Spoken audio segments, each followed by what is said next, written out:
Well, welcome everybody. I'm Xavier Martin, Deputy Director at Digital Frontiers, and today I will be moderating this session or introducing this session. This morning or afternoon, depending on where you are, I have the immense pleasure of introducing Russell Toth, Senior Lecturer at the University of Sydney. It's late in Sydney, so I especially appreciate Russell's effort to be here today with all of us. Russell is a passionate advocate of inclusive instant payment systems and financial inclusion in general. And he has recently co-authored the paper, Inclusive Instant Payment Systems, an evidence-based approach from design to impact. That I will be sharing the link to this paper shortly here on the chat, so you can also look at this very interesting white paper. He's definitely a very interesting, it's really a very interesting reading if you really want to learn more on why payment systems play such an important role in expanding financial inclusion.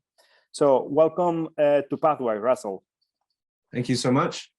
We want to give you, all the audience, an opportunity to also interact with Russell and ask him questions or sharing your thoughts on the topic. So you can do that anytime using the chat live function that you will find on the right bottom corner of your screen.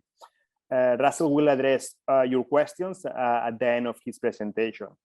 Today, Russell is going to talk about assessing, accelerating the impact of instant and inclusive payment systems, what it means to make payments more inclusive, what is their significance for financial inclusion, and what are the challenges or barriers that we can identify to their growth.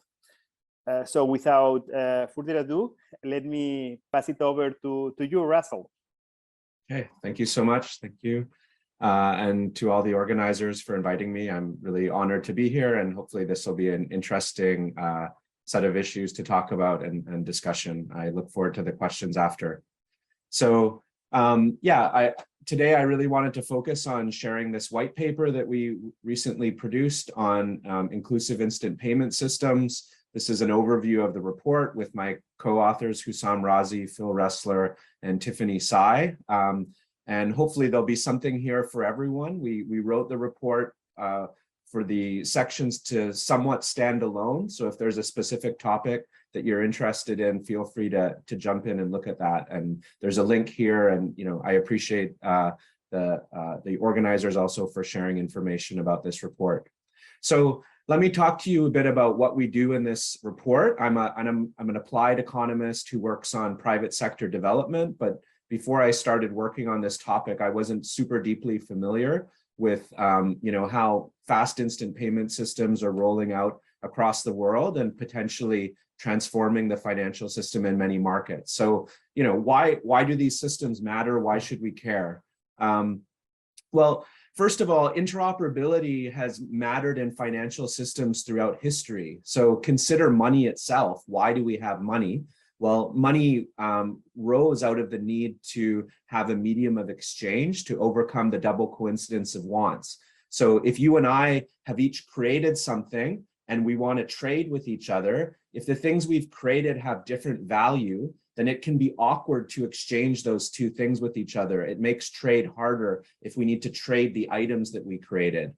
And so if we can convert those into money, we can convert them into a common value, and then it's a lot easier to trade. So having an interoperable medium of exchange massively expanded the scope of trade and hence economic activity all over the world. You see money emerging in many, many independent societies all over the world to meet this need. In modern times, there's been many forms that money has taken, but in modern times, mainly we use cash, some kind of fiat currency that's usually created by a centralized authority. So in many markets, especially emerging markets, cash became king and is still king. So why is that? Well, it's interoperable. It's universally accepted, doesn't require prior relationship between buyer and seller. Cash payments are instant or real time. Once I give you the money, you can reuse it immediately yourself. Cash is irrevocable, so it reduces a lot of the challenges with delayed payments where there's fraud checking and these kind of things. Cash is low cost to transact, especially locally. If I'm there with you, I can just hand it to you with no transaction fee. And cash is very accessible. Basically, anyone can understand cash, even though children, adults, people who have low literacy, cash is a very accessible technology. So that's made it really successful. So if we want to think about building, electronic and digital financial systems that are accessible and draw in everyone, we need to build systems that basically can rival cash, that can compete with a lot of these properties.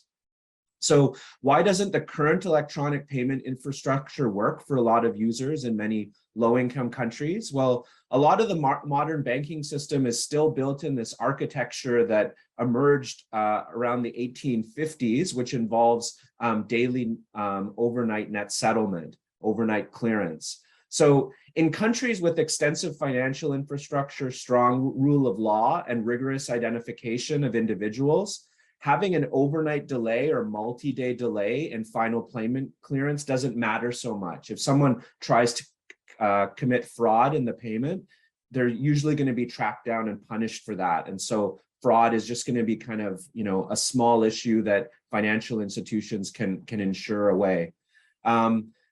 So this payment infrastructure has underpinned a massive expansion in electronic payments in many advanced economies, including point-of-sale merchant payments like through credit and debit cards since about the mid-last century. However, in many emerging markets, these bank-focused systems just aren't working that well. The reality is in many emerging markets, you have maybe only half of the population even have bank accounts. And even if they had bank accounts, this delayed payment clearance would be really problematic because in a lot of emerging markets, you don't have such extensive financial infrastructure, strong rule of law, or rigorous individual identification. So the fraud that can come about from delayed payments would be much harder to manage. Now you might say, okay, we have mobile money. That's the answer. That's an accessible solution. But even there, the challenge with mobile money is in most markets outside of, markets like Kenya, where you have one dominant mobile money provider. In many markets, you have multiple providers and the networks are fragmented. If I'm with one mobile money provider, it's hard to send money to an account with another or a wallet with another provider. And so mobile money networks probably haven't reached their full potential in terms of especially providing merchant payments. A lot of the payments are still person-to-person payments, remittance payments, these kind of things. But, the widespread use of mobile money for merchant payments hasn't really happened in most emerging markets. So instant interoperable, inclusive payment systems are rolling out around the world, trying to address these challenges and plumb the financial system to be interoperable so we can interconnect all these different financial institutions and better compete, to have digital and electronic payments better compete with cash. So this is just a map from the World Bank Fast Payment website where they're kind of trying to document these systems. And this is just a subset, but you can see that, there's definitely a significant number of countries that are shaded green here that have one or more fast payment systems. We did some of our own data analysis in the report just to summarize some of the best known systems in terms of their growth. And, this is still early days for these fast payment systems. They've really only been launching in the last, 5 to 10 years at most. So on the left here, we have per capita transactions that these systems are handling on an annual basis. And then we also calculated the proportion of all electronic transactions that are going through one of these past payment switches. So you can see that, there's been a huge explosion in payments per capita, for example, on the Brazilian switch, PIX, and also impressive growth in other switches like the UPI in India. And you can see that also in India, UPI has really come to take a massive share of all electronic payments. So that's been a big success story. And you're also seeing massive growth there in InstaPay in the Philippines, for example. So this is just kind of arbitrarily picking 4 different systems from around the world, but we're already seeing rapid growth. And surely the lessons from these kind of market leaders will also inspire other markets. So in our report, our main aim is to try to add to the global discourse around inclusive, interoperable, fast payment systems in emerging markets by taking an applied economist toolkit to the analysis and evaluation of these systems. So there's been a lot of great work, especially focusing on kind of the technological perspective. It's a huge lift to get these systems set up, to integrate financial institutions. And so there's a lot of great work on that front and some of the, business models and policy design. But there's less work on thinking, how do we, what do we expect for the real world impacts of these systems, and how do we measure and quantify that?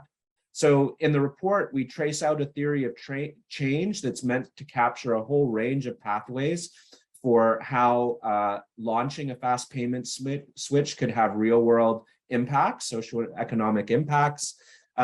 We discuss what existing literature tells us about what we might expect about this. Quite frankly, the existing literature is very thin, so there's tons of research to be done. We also try to highlight points of interface between academic research and policymaker priorities. There's so much room to do more research in this space. And then the last chapter of the report provides structured content on the empirical evaluation and monitoring and evaluation of these systems. So in terms of the theory of change, how do we think about that? Well, this is a huge question. System level change is dynamic and complex with many interconnected and moving parts. So to make things a bit more tractable, we divide the framework into 4 phases and 4 constituents. So our 4 constituents are financial service providers, banks, mobile money companies, microfinance institutions, and others. We think about merchants, so the businesses, companies, organizations that would be accepting payments. We think about households and consumers, so people who are making purchases using these systems. Of course, there could also be, B2B transactions between merchants, and then the government. That's, the centralized authority that, often regulates these systems, but also might use them as a platform to distribute payments and to collect payments from citizens. Then we think about 4 phases of implementation. So first of all, onboarding, that can already be a big lift that can have impacts on the financial institutions. Then we think about user integration and adoption. So just from adopting these systems, how that might affect outcomes for consumers and households, merchants, and the government. Then we think about further behavioral and organizational change. So, you might have an organization that switches from cash to digital payments. That's going to change a number of processes within the organization. Maybe merchants are more likely to join the formal sector. Maybe governments and especially financial service providers can increase their product offerings. And maybe we see, digitization of supply chains and procurement. So that's going to lead to kind of behavioral changes in these different organizations and for individuals. And then we think that, these fast payment systems might even cause dynamic market changes. So, existing financial service providers, if they have a large network of customers, and that's somewhat kind of a closed network, that's going to kind of protect them competitively. But if we make payments interoperable, then you could have, for example, small providers like fintechs join the fray and offer products to a much larger set of users rather than having to take years to build up their own customer base. So we might see dynamic market changes as new providers enter and existing incumbents are forced to innovate and compete in order to keep market share. Then we think about hypothesized impacts of these instant payment systems. So these, the theory of change summarizes possible pathways, but it doesn't really tell us how likely those are.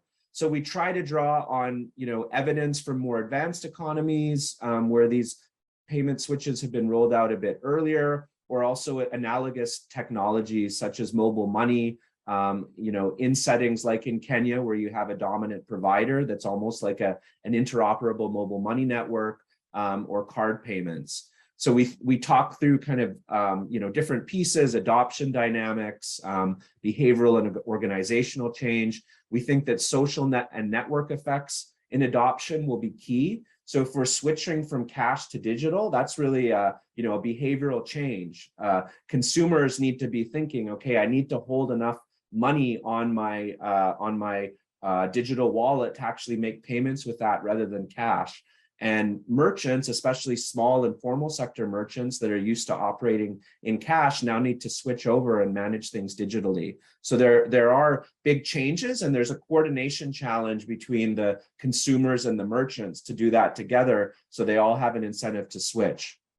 Then we talk through market level impacts of these systems, the effects on competition that I mentioned earlier, potential innovation, particularly in financial products, and maybe different investment strategies by financial service providers. And then we talk further about the broader market impacts. We also talk through regulatory considerations. There's a huge set of issues there. I'm sure many have been covered just in this event. What we try to do as economists is think about areas where we can particularly add value in bringing economic principles to bear. So just to highlight 4 key issues, thinking about what to build and when. So when should a country adopt a fast payment switch? And how does the optimal regulatory model depend, say, on the state of maturity of the country's financial sector? For example, if you have a very nascent mobile money sector, if you suddenly switch on interoperability, you might disincentivize providers from investing in pushing out their mobile money agent network. And so countries have to think carefully about the state of development of the financial system and how rolling out a fast payment switch affects competition and investment incentives. We also think about incentives to spur adoption. Ideally, how do we get the private sector excited about promoting these payment systems? Another key issue is the pricing of off-net payments. It varies across markets how much is charged for off-net payments. So off-net means a payment from an account or a wallet with one financial service provider to another. In some markets, those payments are set at 0. That's a regulatory, mandated by regulators. In other markets, it's more of a free market. So what's optimal there? How much should regulators intervene and try to influence those prices? And then we also talk through governance models. Another big issue for us as researchers is measurement and data. So how do we measure interoperability? Some of the lessons here are, things that you can pull from what we already know about measuring, digital payments. However, we think about, distinction in measuring off-net versus on-net payments, and challenges again with survey recall. So we talked through centralized options for accessing data, administrative data from financial service providers or centralized authorities, and doing that ethically and legally and to respect privacy. And we also talked through decentralized alternatives through measuring use of off-net payments through users. Finally, the report closes with a section on monitoring, evaluation, research, and learning on these systems. And we advocate for every switch implementation in every country to include a suitable strategy to monitor and evaluate progress, learn, and make improvements. Frankly, we don't necessarily see that in every market. And so I think there's a lot of room for improvement there, to have more transparency and to put out data so that there can be a lot more analysis done to understand what's actually happening with these systems, what impacts are they having, where can improvements come about. So we talk through a strategy for developing such a system, and certainly there's only so much you can do in one chapter of a report. If there's anyone on this call who's interested to learn more, I'm glad to be in touch about that and put you in touch with some of my colleagues who are really expert on this. So that's the report. Hopefully there was something there that grabbed your attention. Again, feel free to jump ahead to the sections of the report that most interest you. And just to close, I just want to highlight that this white paper is kind of a first step in setting the agenda for a broader research project that's trying to actually generate rigorous new evidence on a lot of the questions that I mentioned there. So on pricing of off-net payments, uptake of digital merchant payments, quantifying the impacts of interoperability, and evaluating different research approaches to study payments interoperability. So please stay tuned in the future as we produce results from this research agenda. Okay, thank you for listening.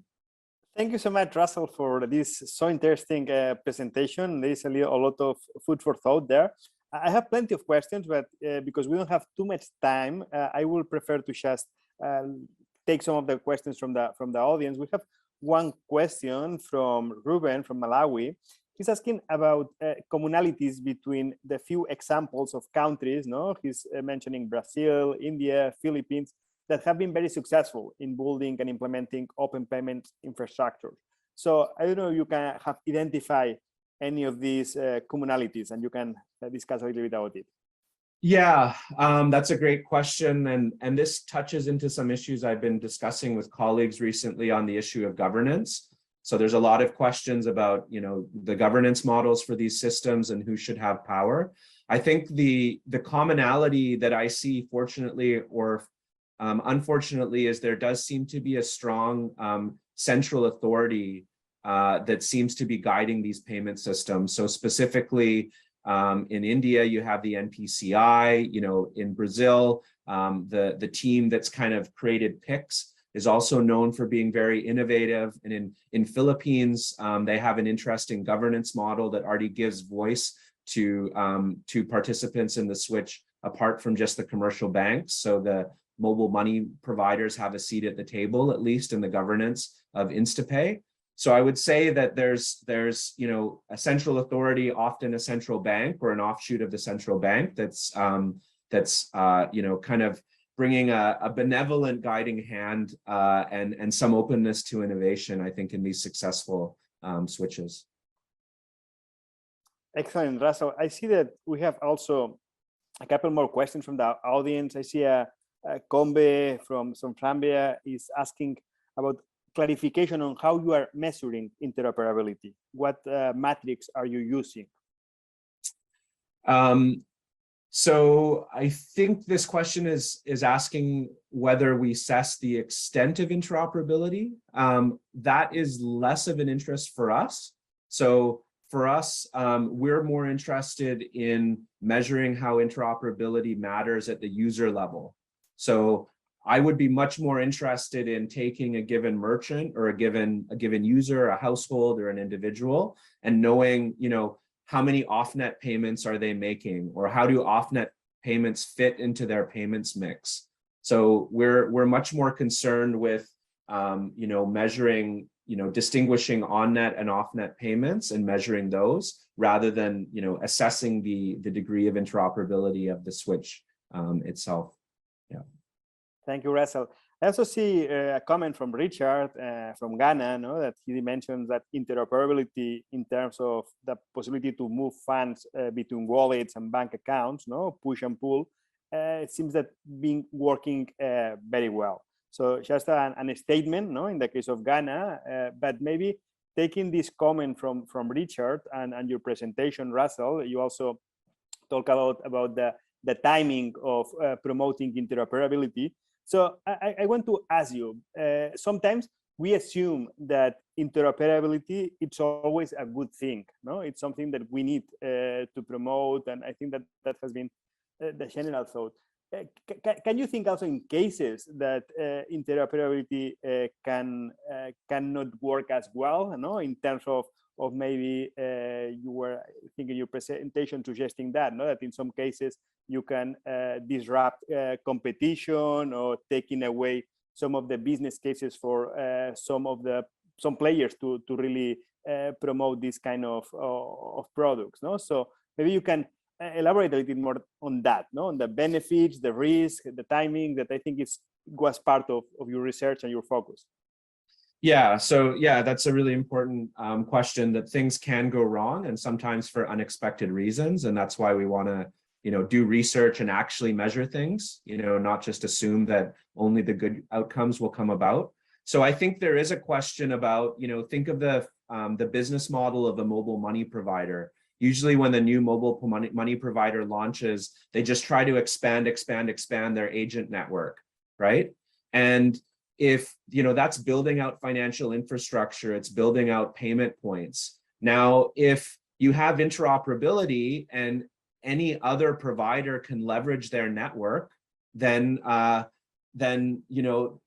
kind of a tax on that infrastructure. You're giving them less of an incentive to build out that network of financial services access, because their competitors are going to have direct access to it. So that challenge of exclusivity of that infrastructure, it's just like building out phone networks or other networks, internet. There's a lot of these are all kind of platform type technologies where we really need to get the incentives right, because if providers don't have incentives to invest in their network, then that's going to be a challenge. And the comment from Richard was saying that sending mobile money payments to bank accounts has worked well, but I know of at least one market where when payments were zero price during COVID, the mobile money providers' agents were effectively being used as ATMs for people with bank accounts to make deposits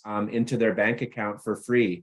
So mobile money providers were ending up digitizing a bunch of cash kind of on behalf of the banks. The banks got free cash digitization services from the mobile money companies. And so there are these places where things can go wrong, and that can disincentivize, for example, the work of mobile money providers, who we think are maybe kind of some of the key agents in driving financial inclusion. So I think it is worth thinking carefully about the incentives and how interoperability can also be great in spurring more competition, but too much competition in some areas can also disincentivize investment by certain financial service providers. Thank you so much, Russell. We are entering the last 3 minutes of our session today, but maybe to finalize, I saw that in your presentation, you explained why payment systems sometimes doesn't work for many users in low-income countries. But why that does matter? Why do interoperable retail payment systems are important? Yeah, well, that's a huge question. I mean, I think the big goal is to have a financial system where people have broader access to digital payments. So if you're cash dependent, cash is expensive to transport over space. And for certain financial products like insurance, certain loan products, those can be provided really efficient digitally. So if we can draw people into the digital economy, we think we can provide access to a broader range of financial products, not just the ones that a financial service provider can send an agent out to provide those services in person, but you can do those remotely. And so you can provide people with a whole kind of broader range of options in terms of financial products and services. So we think that should drive in financial inclusion, not just basic level financial inclusion, just having like one account with one financial institution, but actually using that account, actually saving, actually using loan products, insurance products, other financial products, and being able to take advantage of that. So we think that these efficiencies should help to spur that along. And I think what we're excited about as researchers is particularly merchant payments. Seeing if fast instant payment systems can provide the infrastructure that really gets merchants and consumers interested to switch from cash to digital. Thank you so much, Russell. Unfortunately, we are just about out of time for this session. Russell, it has been great having you with us tonight or today, sharing your insights on inclusive payments, the work and the research that you have conducted. We really look forward, as always, to having the chance to work with you again soon in the future. And audience, thank you so much for your attention, your participation, your questions. You have Russell's paper in the chat. I strongly encourage you to take a look at it if you're interested in this topic. And I'm looking forward to the rest of the summit, and I hope to see you there too. Yep. So goodbye for now, and thank you, Russell and audience. Thank you so much. Thanks for the opportunity, and I look forward to continuing the conversation. Take care. Bye-bye.